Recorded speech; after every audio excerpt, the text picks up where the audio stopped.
Are you coming back to school with me?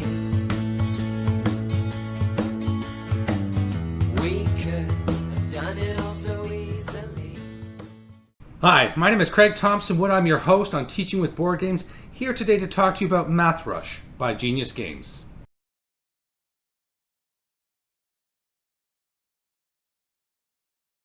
Now, if you've watched my channel before, you know that I'm a big fan of Genius Games. I think that the ones they put out, like Cytosis and Ion Compound Building Game,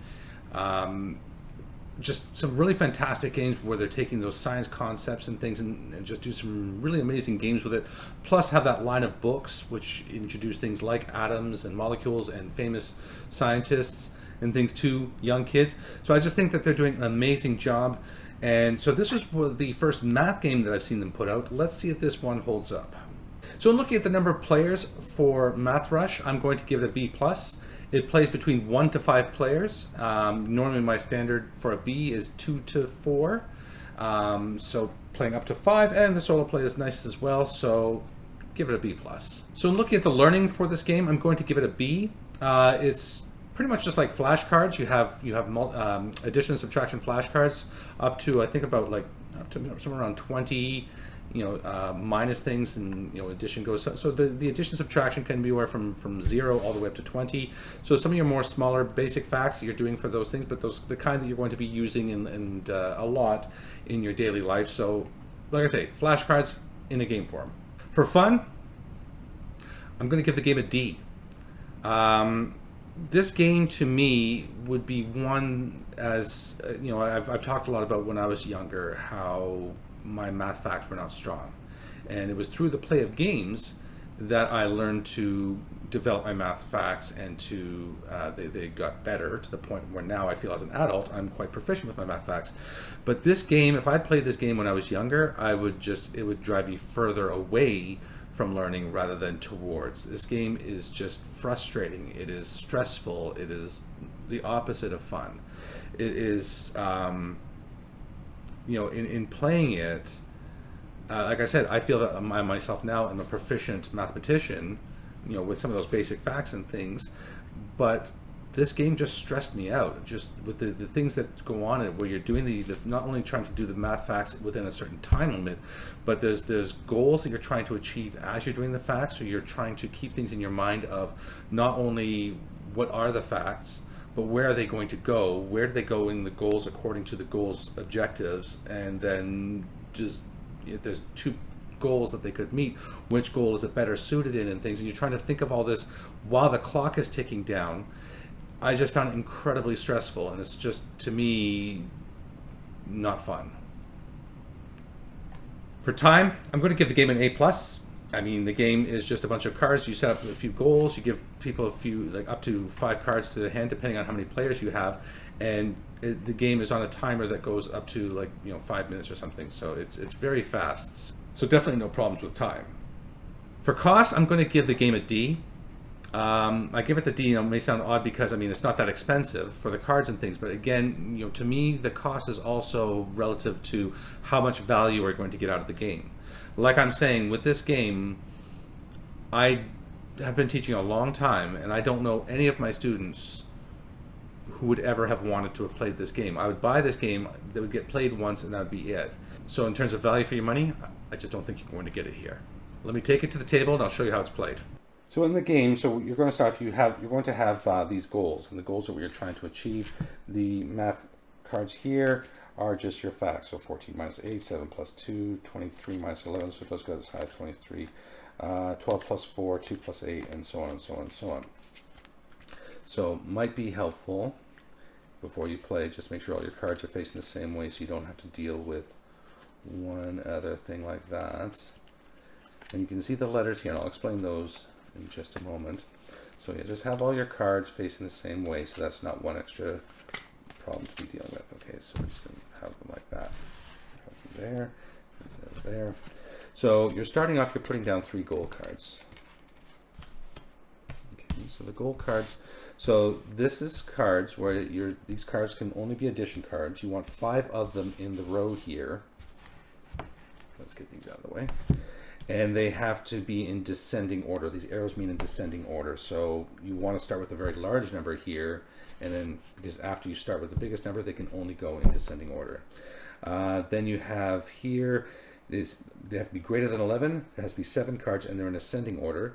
7 cards which are addition only, and ascending order. So these ones can be addition or subtraction, but the sum or the difference has to be greater than 11, no matter which card you're putting in. Okay, so you have those down, and I go 1, 2, 3, 4, 5 for a solo play game. You take 5 cards, and then tick, you hit the timer. For solo play, it's 4 minutes. Okay, so then I would look at my cards. So 7 plus 7 plus 7. So that's greater than 21 there, but I want, again, there needs to be 7 cards ascending. So addition only, ascending order, addition only, descending order. So maybe I'll go there and there, and greater. Oh, that's not greater than 11. But see, if I put that down, I'm not even allowed to take that away. There's these 3 help cards. These 3 help cards that you get, and you're allowed to use those at any point. But when you make a mistake, you're not even allowed to take it back. So I can take it back up to my hand at any time. 1, 2, 3, 4, 5. Okay, addition only. So I'll put that one there because it's addition only. 4 plus 4 is greater there. 6 plus 3 is 9. Okay, and so on. Okay, so I mean this is how it goes. I mean you have now I'm stuck with a handful of cards with two addition onlys and a greater than 11. I've even made a mistake there. So greater than 11. Okay, 23 minus 2 is 9. So I mean, but I'm getting kind of stuck here. 15 minus 13 is 2. So that's luckily 12. But I mean, what do I do in this case? It's just super frustrating. Greater than 17, and so on. I mean, this is what you're doing. This is basically it. And if you're playing with more people, each person has less cards. Like in a solo game, you start with 5. But if you're playing with 5 people, each person has 2 cards. So then you're trying to communicate with the other people while the clock is ticking down. In a 5-player game, you only have 3 minutes. Now, like I said, you're trying to match these goals. If you match the goal, then boom, you take that off and you get another goal. These are going to show you at the bottom how many points it's worth. And those are certain points. There's this little graduation cap here, which shows that these are a higher difficulty, which you might want to remove for people who are, maybe they say for people who are learning their facts and maybe struggling a little bit more. So yeah, those are the advanced cards. So when you do these, and they say to look at descending and ascending order. So KOR. So it shows you if you're going down, it shows you the direction. So you can just use the cards to tell you for ascending and descending order. You follow alphabetically. Going down is what is that? That's ascending. Ascending is going down, and reverse order would be for the descending. Okay, so it just helps you to check your ascending, descending to afterwards without having to do all the calculations over again. And so this is just a little quick checker at the end there. But that is basically how you play Math Rush.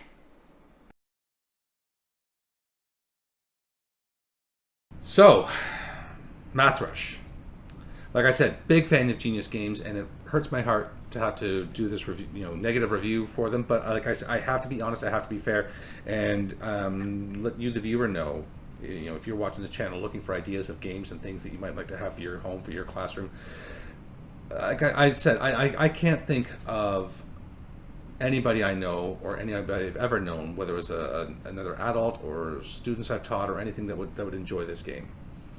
It's just the stressful factors. I mean, maybe people who are really good with their math facts and things, but I mean, where's the fun in doing it if you? I don't know. Just the whole thing was just, to me, was very stressful.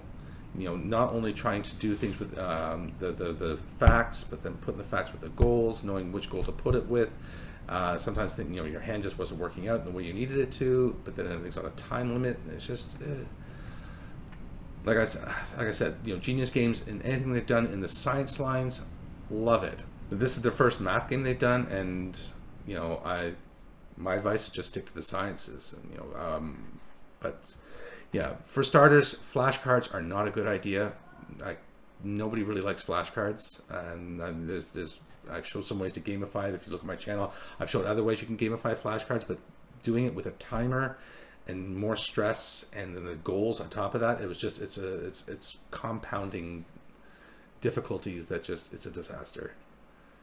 So sorry, Genius Games, still love you, just not this. If you are new to the channel, then what I'm doing is I'm putting out videos on a weekly basis where I'm talking about gamification, game-based learning, and reviewing games like this to try to inform you, the viewer, of ways that we can improve our pedagogy through gameplay and encourage our students to learn and to motivate them to learn in different ways. My whole mantra as a teacher is I teach the way I wish I was taught. I wish I'd learned with these games when I was younger, not this game, but with a lot of other games, because I felt I would have been a much better student. If you have any ideas for games you might like to see on the channel, or if you have any ideas for topics you might like me to talk about, or any questions at all, please leave me a message in the comment section below. I do love to hear from the viewers. And while you're down there, please don't forget to hit like and subscribe. It really does help. That's going to wrap it up for today's episode. Until next time, I am Craig Thompson Wood, your host on Teaching with Board Games, saying thanks for coming to the classroom. Are you coming back to school with me? We could have done it